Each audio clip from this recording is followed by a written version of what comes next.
Joining me this morning on this beautiful day. And what I wanted to talk about today is a fascinating one. And again, it's been one of the real joys of doing this now for quite a while with you folks. And it's just you read the Bible in a different. I've been reading the Bible in a very very different way.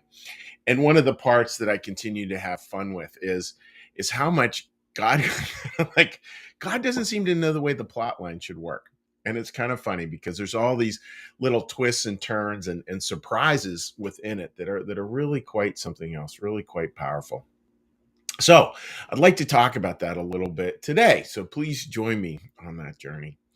So today it's interesting. We've talked about Adam and Eve, what it poetically represents, and this Garden of Eden, and they're just about to get kicked out of the garden. They're just about to move on, and life's like that, folks. Right? We have Garden of Eden stages in our life, and then those end, and we move on to a new place.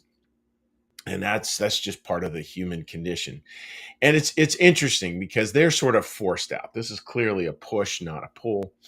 And they're forced out of it because they made this mistake, eating of the tree of the knowledge of good and evil, which has a whole nother figurative, meaning to it that you can go back and listen to in previous ones. What's fascinating for this is God's kind of setting it up. And I know enough about the Bible to know that the big event is coming, that you're out of Eden, you're out of here. And before that happens, there's this beautiful little line. I want to read you, and it's small, and it may sound awkward to our Western modern ears, but the poetic part of it sure is beautiful. And Jehovah God made leather tunics for the man and his wife and clothed them. So really fascinating, right? Here they're about to get booted out of the garden. They're about to get sent away. And it's because of decisions they made. They just couldn't live in that place anymore. And I think we all know what that's like, sort of a loss of innocence kind of thing. And yet, God just doesn't sort of, I think of the old bar scenes, right? God doesn't sort of have a bouncer come over, grab them by the scruff of the neck, and throw them out into the dirt. What he does is he clothes them for the journey before they leave on it. Isn't that interesting? He clothes them before the journey. In other words, with packing for the journey, he's getting them ready. They don't know it's coming yet, but he's getting them ready. And what is that clothing picture? Well, the theologian Emanuel Swedenborg said, maybe that clothing is this, and I think it's a beautiful idea. It's just basic goodness. God just sort of he gives us all just this basic core goodness, and it's easy to treat that in a light way. Basic core goodness. Like, what does that mean? Well, I think it's really this return to first. I think it's this coming back to these basic good parts, and they're not complicated. It's plain. It's like a leather tunic. There's nothing ornate about it, but it pulls us back in, and it helps us with the journey. A simple example I was thinking about following a conference call I had yesterday is, as churches, we have to figure out, are we going to welcome everyone or not? Are we going to welcome, or are we going to, sort of walls or tables? Which are we building here? And the call clearly, like when we come back to that basic goodness, the clear call is for tables. We had a sermon coming up called "Bigger Tables, Not Higher Walls," which is a famous old saying, but it's really true. That kind of basic goodness that says you're welcome here. Everyone's welcome here, no matter LGBTQ, no matter this, no matter that. You are welcome here. That is so critically important. And that basic goodness is how we sort of pack for the journey, because we're going to need basic stuff. I think that life is, as we go through this journey, we're going to go through these really unsettled time periods, right? And I think we're in the midst of at least for me as a pastor, in the midst of an incredibly unsettling one, the most unsettling one within the religious landscape I've ever witnessed. And and what do we do in those moments? Well, we don't Chicken Little run around crying that the sky's falling. What we have to do is we have to come back to these basic goods, these basic truths, these unornate things that aren't terribly fancy in a lot of ways, but that's how we pack for the journey. That's what God is asking us to sort of keep on remembering, and it will be returned to us. We leave with that, but it's a little like in the movies where somebody gets given something. Think about Magic movie, right? Somebody gets given a little thing, they don't know what it's for, but they sure do find out later on in the movie. It's kind of the same thing. We get given these basic forms of goodness, the warm joy that goes with it. We treasure those in our heart, and that over time, eventually, we will start to realize the purpose for that. Like, oh, this is why I had that feeling. This is why I had that experience. Because in God's economy, nothing, like literally nothing, is wasted. So that's the thought. That's the thought for today, friends. As we pack for the journey, is just it's just God's already doing the packing. He's been doing it for a long time because He knows life is a journey. He knows that we will have those moments where we leave Eden, so to speak, either by choice or by force, but we will leave those places, and we have to have things to fall back on. And God is storing those in your heart, actually, in ways unbeknownst to you, in ways that are truly a miracle. So that's the thought for today, folks. I hope that makes sense and brings you just a little sense of peace, and just maybe just take a minute and just be like, oh yeah, yeah. I can see where those little things are, and I can see where they make a difference, make a difference in my life and the lives of those around me whom I am called to serve. So that's it, folks. And what we're going to do now is we're going to do a little meditation. We're going to do a little prayer, and then we're going to do a little blessing, and then I'll hop onto social media. I think I got my challenges ironed out this morning, so I think we'll be good. So let's all get a big breath, friends.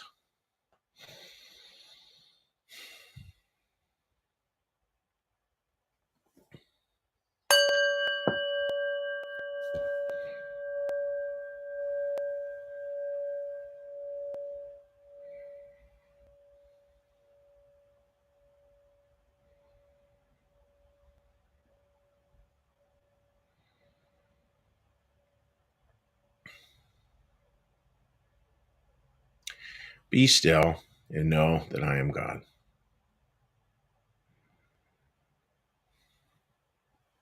Be still and know that I am.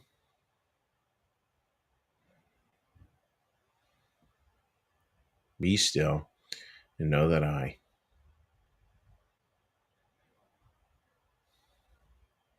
Be still and know that.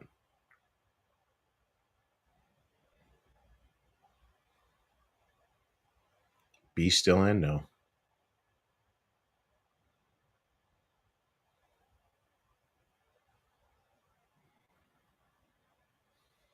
Be still and.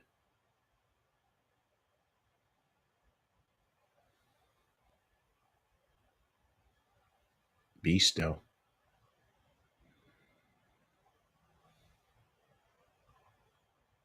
Be.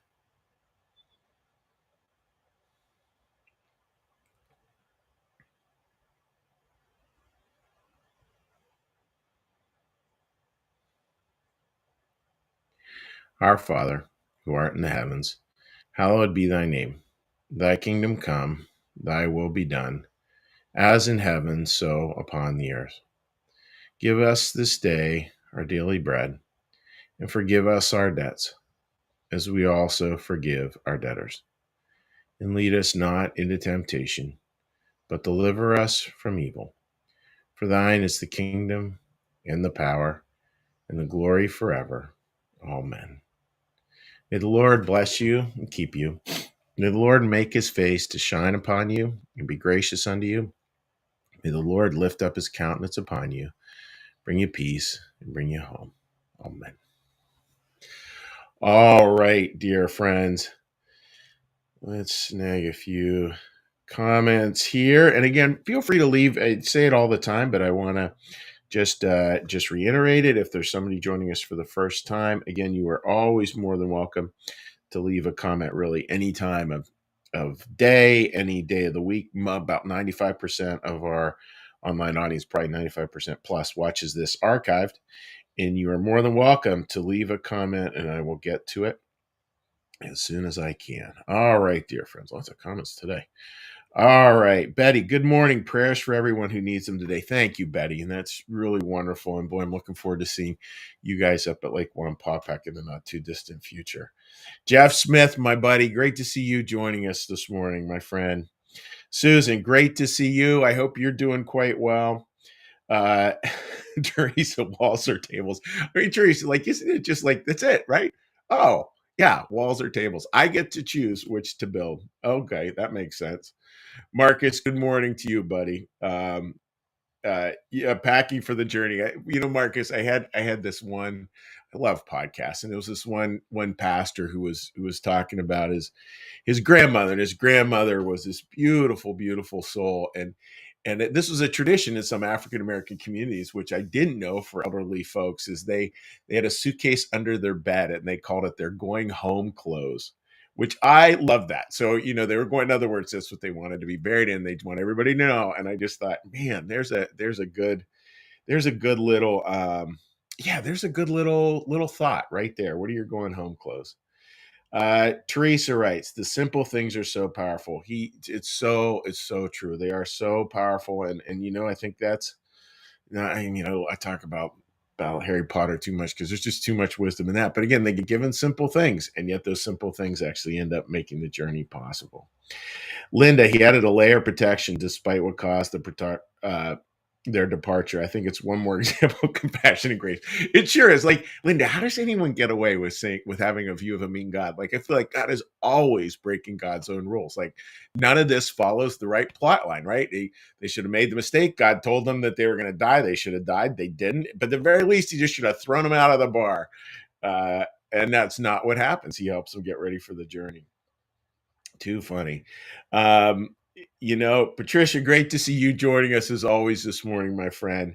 Paige, good morning to you. And I liked our little text exchange yesterday. And by the way, folks, just you're always more than welcome to text me too. Some folks have we have little commentary that goes on throughout the day. I love to hear what people are thinking and share some thoughts with you. So you're more than welcome to do that. Uh, Tina writes, thank you, Chuck, always for your wonderful service. Well, you're welcome. And it sure is fun to do. And yeah, I'm Linda, right? Always loving God. He's really concerned about those tables, right?